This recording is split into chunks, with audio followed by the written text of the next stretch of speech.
sendiri sebagai praksi hukum? Ya, pertama-tama saya berbicara dari sisi praktisi ya. Bahwa kebetulan kemarin saya hadir juga di PN Selatan. Siap.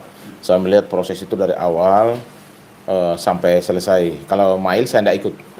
Jadi pada prinsipnya yang pertama bahwa saya berkali-kali saya sudah sampaikan bahwa pasal yang disangkakan kepada Nikita Mirzani, pasal pemerasan, pasal pengancaman, TPP, apalagi sekarang tambah lagi pasal ITE.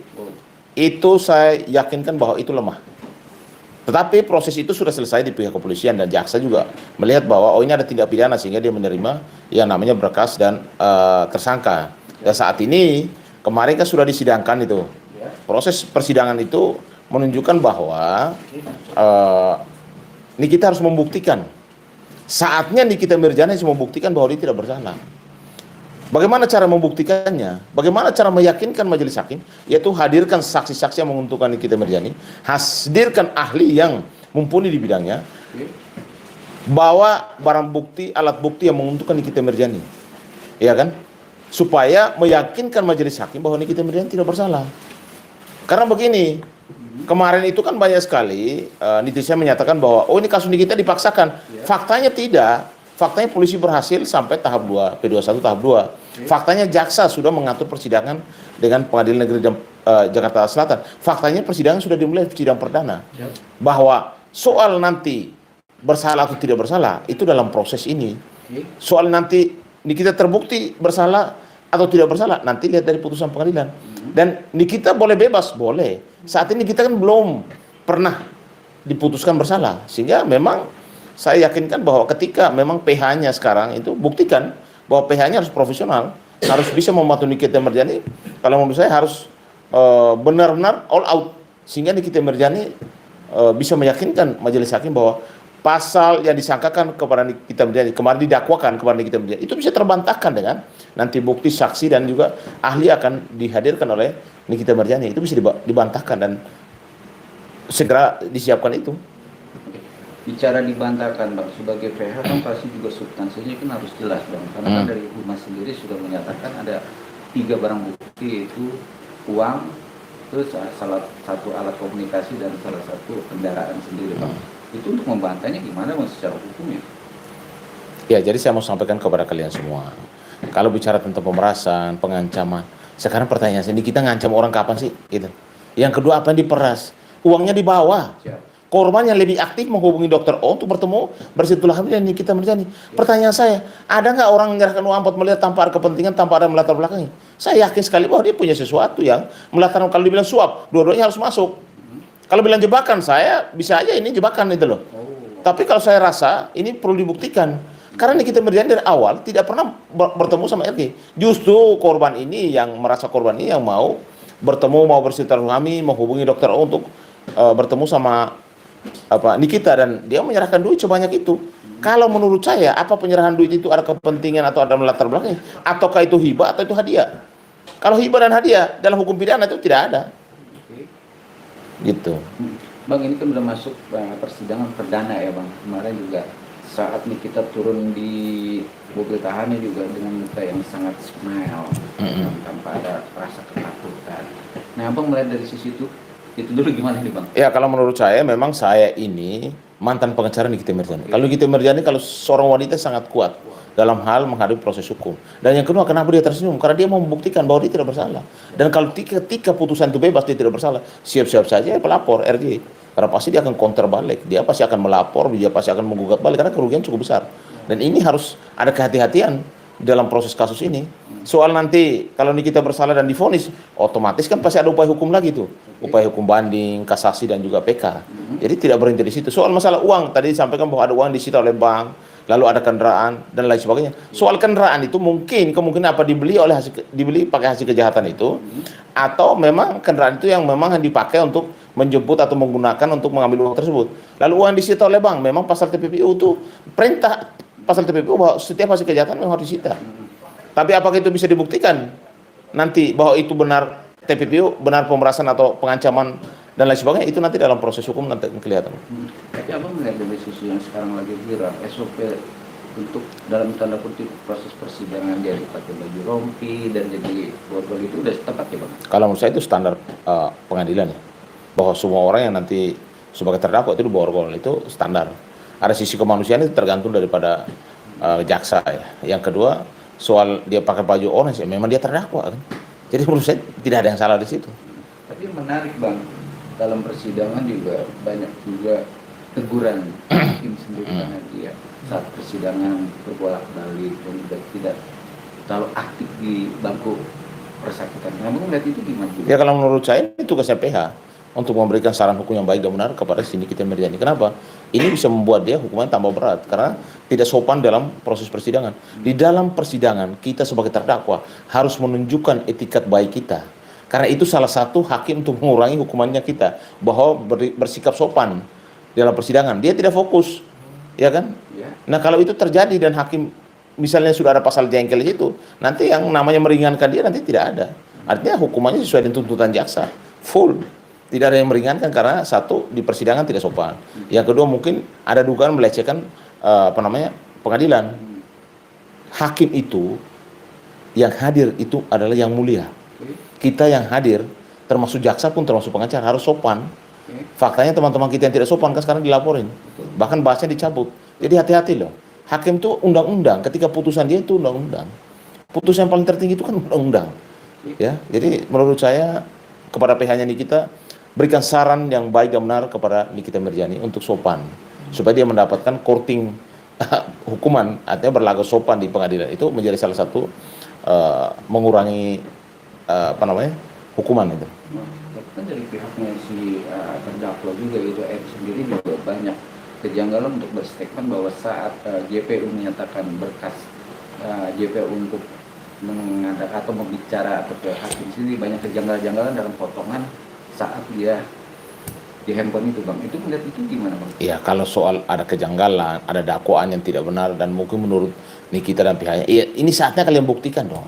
Ya namanya dakwaan kan belum ada tuntutan, belum divonis kan. Nah ini nanti pada saat nanti pembelaannya ya dilakukanlah dengan semaksimal mungkin menunjukkan kepada majelis hakim dengan bukti yang dihadirkan, dengan saksi yang dihadirkan, dengan ahli yang dihadirkan bahwa Nikita tidak bersalah, bahwa dakwaan itu memang kabur, bahwa dakwaannya tidak sesuai dengan fakta. Kan itu aja. Bang, kemarin juga yang menarik juga dilihat dari sisi pemberitaan dan saat dia selesai dari persidangan dia ingin berkomentar selama 3 bulan dia bukan katanya tidak mengomentari di media dan akhirnya dia membuka surat petisi kepada presiden. Nah, gimana Bang? Loh, Nikita ini kan warga negara Indonesia. Siap. Terlepas dia seorang public figure, seorang artis, dia memiliki hak hukum yang juga harus dihormati. Ketika dia memberikan petisi kepada presiden, itu haknya dia. Soal presiden merespon atau tidak, itu tidak ada persoalan. Tapi yang warga negara boleh dong. Dia menyampaikan isi hatinya kepada presidennya, juga bukan hanya kepala pemerintahan, jadi kepala negara gitu loh. Jadi wajar saja. Ya kalau presiden mendengar bahwa ada kebenaran di situ, mungkin dia turunkan tim untuk melakukan investigasi kan, silakan. Sebagai warga negara boleh, tidak ada yang melarang itu. Tapi kan dari bukan arogansi, substansi dari menjalin SOP seorang jaksa itu lalu dalam tanda kutip mencari celah untuk Nikita Mirzani tidak bisa berbicara di media. Nah, sebenarnya itu tergantung ya. SOP-nya memang nggak boleh. Siap. Saya seorang terdakwa nggak boleh bicara di publik. Wow. Harusnya nggak boleh. Apa yang dia mau bicarakan, dia harus bicara di pengadilan bukan di publik. Yang boleh bicara itu pengacaranya. Tapi kemarin itu jaksa mungkin merasa ini dari sisi kemanusiaan atau mungkin ada hal tertentu pertimbangannya sehingga mungkin dikasih Nikita untuk melepaskan istilah isi hatinya lah ya, itu pertimbangan daripada JPU ya. Seharusnya nggak boleh. Yang boleh itu hanya pengacara yang menyampaikan apa sih yang terjadi dalam persidangan. Terdakwa tuh nggak boleh orang diborgol, dia juga dalam pesakitan kok. Nggak boleh memberikan apapun, statement apapun, karena apa yang disampaikan tetap juga dianggap tidak bisa mewakili kebenaran karena dia lagi dalam proses pesakitan.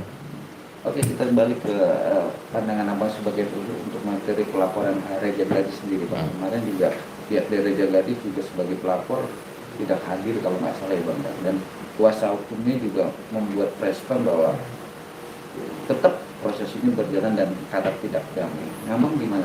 Memang RG tidak perlu hadir kan sudah diwakilkan sama jaksa negara. Okay. Pengacara negara itu ya jaksa yang mewakili korban.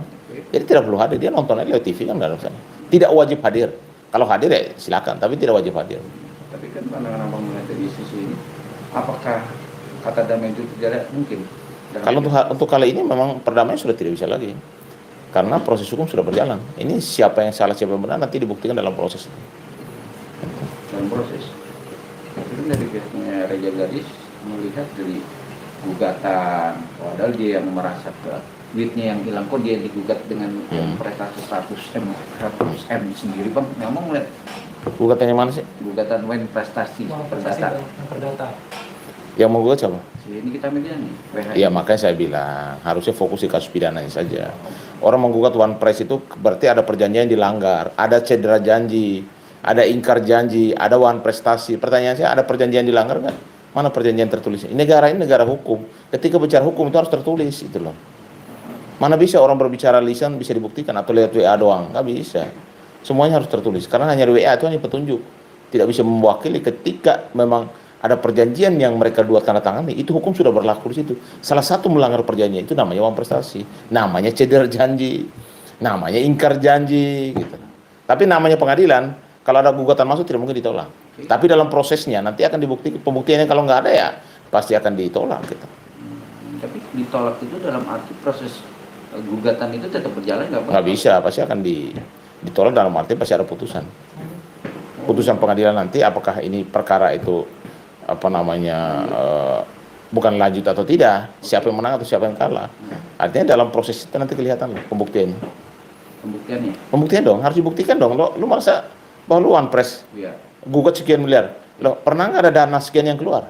Karena di dalam hukum perdata, saya sudah belasan tahun jadi pengacara, belum pernah hakim mengakomodir yang namanya imaterial. Capek lu, lelah kau, marah kamu, dibayar pakai berapa? Tapi kalau ketika ada memang itu material, keluar uang 10 juta, kan diakomodir oleh jaksa. Kayak diakomodir oleh majelis hakim, perdata ya. Karena itu material itu harus dibayar. Namun kalau nanti seandainya, kalau proses gugatan itu dimenangkan oleh seorang Nikita yang merasa dia tidak, maksudnya nggak memeras, apakah substansi di pidana itu tetap berjalan atau gimana Bang? Jadi saya dari awal saya bilang, ini seolah-olah menggugat perdata untuk membatalkan pidana. Nggak ada cerita kayak gitu. Perdata ya perdata, pidana ya pidana. Pidana bicara tentang perbuatan, hukumannya badan. Perdata bicara tentang keperdataan, hukumannya harta benda. Jadi beda jauh. Nggak ada sesuatu yang bisa menghentikan proses di pengadilan. Jadi intinya Bang berpandangan langkah yang salah dong. Kalau bilang salah tidak juga. Namanya orang berupaya ya silakan aja lah, nggak ada masalah. Tapi buat saya agak keliru lah. Udah fokus saya ke pidananya, bebaskan Nikita Mirzani dulu, baru gugat itu loh. Iya kan? Tapi pasal yang dikenakan 3 pasal ya Bang, dalam tanda kutip itu, yang diajukan oleh JPU sendiri ya, Undang-Undang ITE, pemerasan dan TPPU. Nah, apa melihat TPPU gimana sih? Ya kalau menurut saya jangan kasih aja semua pasal. Nggak apa-apa, dakwa. Tapi kan kalau orang bisa bantah, buktikan bahwa itu tidak ada pasal yang bisa dikenakan, bebas nggak bebas juga. Oh gitu. Jadi Abang netral secara hukum pandangan. Oh saya netral karena saya bicara dari praktisi hukum. Oke. Oke Bang, lanjut nih menarik juga sih Bang. Maksudnya kan masyarakat juga banyak kemarin bersegmen atau mau ngasih apa sih kata-kata bebaskan Nikita Mirzani. Ya, gimana sih tagline-nya? Iya, tagline itu Bang. Kalau menurut saya memang dari awal kasus ini saya sudah sampaikan, harusnya Nikita itu bisa mengikuti proses hukum di luar daripada tahanan. Boleh. Kenapa? Ajukan permohonan penangguhan penahanan. Dijamin oleh ibunya atau keluarga. Jangan anak di bawah umur, itu memang tidak diperbolehkan karena dia belum cakap hukum. Tapi kalau oleh ibu, keluarga, saudaranya boleh. Dan dia bikin komitmen tidak lari, tidak mengulangi perbuatan, tidak menghilangkan barang bukti atau tidak mengulangi mempengaruhi saksi, itu boleh. Tapi faktanya kan tidak. Yang kedua, ada ruang yang harus sebenarnya diambil oleh PH-nya. Bahwa Nikita boleh bebas, boleh lewat proses pra peradilan. Membuktikan, uji dulu status tersangkanya, uji dulu status penahanannya, penangkapannya, apakah sudah sah atau tidak gitu loh. Ini kan tidak diambil juga. SP3-nya tidak diambil juga. Makanya faktanya saya bilang kepada PH-nya Nikita, saat inilah kalian harus bisa menunjukkan taring kalian, nunjukkan profesionalis kalian, bebaskan Nikita dengan tadi menghadirkan saksi yang menguntungkan, menghadirkan ahli yang profesional di bidangnya, menghadirkan juga bukti-bukti dan juga barang bukti yang sebelumnya belum pernah dihadirkan untuk meyakinkan majelis bahwa Nikita tidak bersalah. Sehingga dakwaan mau pasal berapapun yang didakwakan itu bisa terbantahkan dan Nikita bisa bebas. Bang, kemarin kan juga nyebut ada dugaan kata dokter itu dengan perkara kasus laporan dokter RG ini. Nanti apakah sumber substansi orang-orang itu juga bisa masuk dari saksi atau gimana sih Bang? Ya, Apa ini kalau- akan melebar nggak sih Bang dalam tanda? Kalau saya yakin bahwa dokter O, doktif dan lain sebagainya, kalau memang berpotensi jadi saksi akan dipanggil. Tunggu aja lah. Kalau dipanggil harus hadir. Sampaikan apa yang kamu lihat, kamu dengar, dan apa yang kau rasakan. Itu namanya saksi. Iya.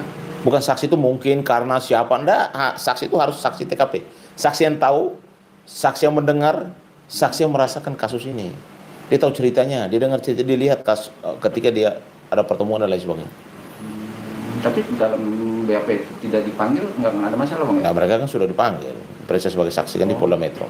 Tapi apakah dia juga tindak lanjutnya sebagai seorang tersangka atau sidik atau tidak, tergantung dari alat bukti yang polisi dapatkan. Kalau memang tidak ada alat bukti yang kuat untuk menjerat mereka dua, ya jangan dipaksakan dong. Oke. Untuk closing Bang, untuk kelanjutan dari sisi pandangan hukum Abang, apakah perkara ini memang akan terjadi kata tidak damai Bang, karena kan banyak dari pihak sono dugaan inginnya si damai, tapi pihak dari Nikita tetap maju Bang. Ya, jadi begini, kalau saya ini kan juga mantan pengacara Nikita ya. Kepada netizen, para pendukung Nikita, mari berdoa buat Nikita. Yang kedua, doa saya tidak cukup, harus dengan bukti tindakan yang nyata. Dan yang berikut lagi bahwa negara-negara hukum, hormatilah proses hukum.